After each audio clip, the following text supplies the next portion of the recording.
Hello friends, हाय। आज हम पढ़ेंगे आउटकम्स ऑफ डेमोक्रेसी। ये सिविक्स का चैप्टर है। So let start. हम इस चैप्टर को 2 लेक्चर्स में कवर करेंगे। This is lecture 1।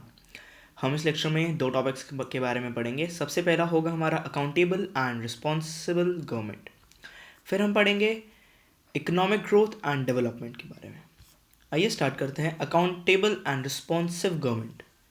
फ्रेंड्स, एक नॉन डेमोक्रेटिक गवर्नमेंट होती है, हम उसमें क्या देखते हैं कि जो वहाँ पे डिसीजन लिए जाते हैं बहुत लेट लिए जाते हैं, और वो कंफर्म नहीं होता कि वो पब्लिक के लिए एक्सेप्टेबल होंगे या नहीं।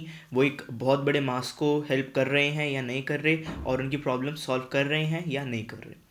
और अगर हम देखें कि जो डेमोक्रेटिक गवर्नमेंट है वो अपने सिटीजन्स को फ्रीडम देती है, उनको एक यूनिक रिप्रेजेंटेशन देती है, वोटिंग राइट्स देती है, राइट टू रेज वॉइस देती है, और उनके जो ह्यूमन राइट्स हैं और राइट टू एजुकेशन और ऐसे बहुत सारे जितने भी फंडामेंटल राइट्स हैं ये सब प्रोवाइड करती है।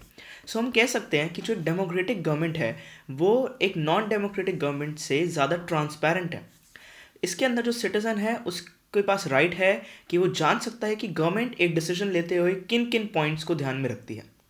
जो एक डेमोक्रेटिक गवर्नमेंट है वो रिस्पॉन्सिव है, और साथ ही साथ वो एक अकाउंटेबल गवर्नमेंट भी है। So I hope it was clear to you. अब बात करेंगे इकोनॉमिक ग्रोथ एंड डेवलपमेंट की। ऐसे बहुत सारे डेमोक्रेटिक कंट्रीज़ हैं जिनके पास जो अपने इकनॉमी की वजह से इकोनॉमिक सुपर पावर्स बन गए।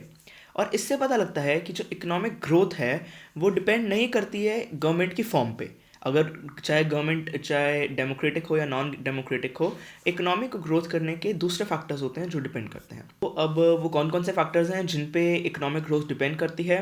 पहला है पॉपुलेशन साइज़, कि जितनी बड़ी हमारी पॉपुलेशन होगी उतनी हमारी नीड्स होंगी, डिमांड्स होंगी, और उससे हमारी इकोनॉमी में डिफरेंसेस आते हैं।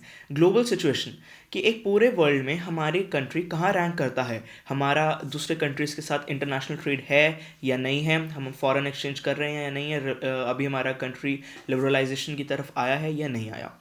अब बात आती है इकोनॉमिक प्रायोरिटीज़, कि एक कंट्री की गवर्नमेंट के लिए उनकी इकोनॉमिक प्रायोरिटीज़ कौन कौन सी हैं।